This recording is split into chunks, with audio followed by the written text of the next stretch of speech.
Hi there, welcome to the Robot Program. I'm Professor E. In this episode, I'm going to show you how you can rename the Wi-Fi signal that's coming from your EZB controller. You might want to do this if you're working in a classroom and you have multiple robots around, or you're collaborating with someone else and you don't always know the string of characters that's after your EZB v4 connection name. Maybe you just want to make it simpler and tell the robots apart. This is the same process no matter which Revolution robot you're using, but I'm going to demonstrate today on JD. To get started, I'm going to load the EasyBuilder software, and I'm going to go into my bookmarks menu here and click on Example Projects. You want to open up the project that's the Bear project for your robot. So if you're using JD, open the JD Bear project. If you're using 6, open the 6 Bear project, Roly, Roly Bear, and AdventureBot, open the Bear project for AdventureBot. Just click the green Open button, and this will open up the Bear project. The Bear project is a nice clean workspace with minimal controls. So let's say you've been working on a project and you find that your signal name is too confusing and now you want to change it. So we'll start by turning our robot on,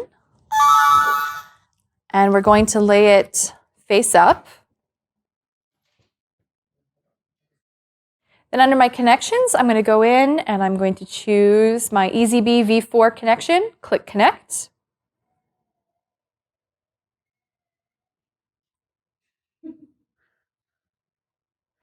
And then click the blue Connect button and give JD lots of room to go into the initialization position. I need to go into the web server in order to change the name.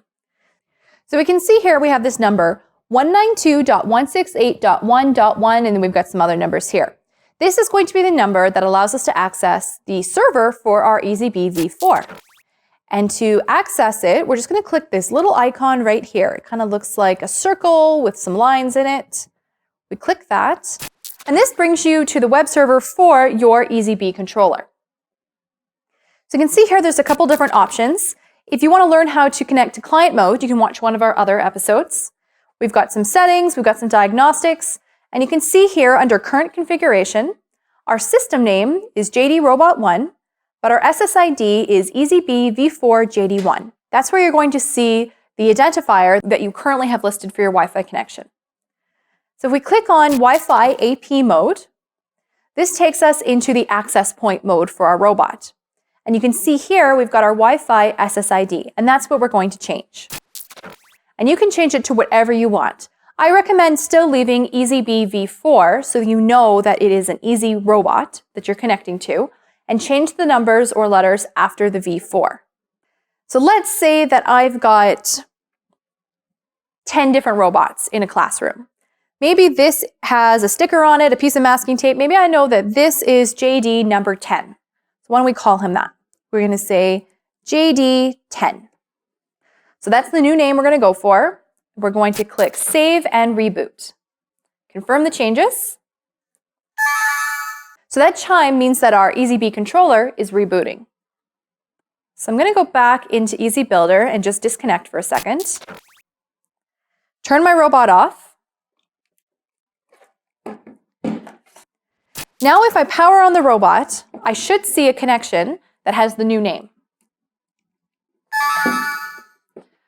So I can go under my Wi-Fi connections here. And I scroll down and I see EZB v4 JD10. That's the new name that we chose. So again, I click Connect and my blue Connect button. And there we go. We're connected to the same Wi-Fi signal. We just changed the name to make it easier to identify. This is a great tip if you're working with multiple robots or in a classroom setting where you need to be able to identify your robot quickly and efficiently.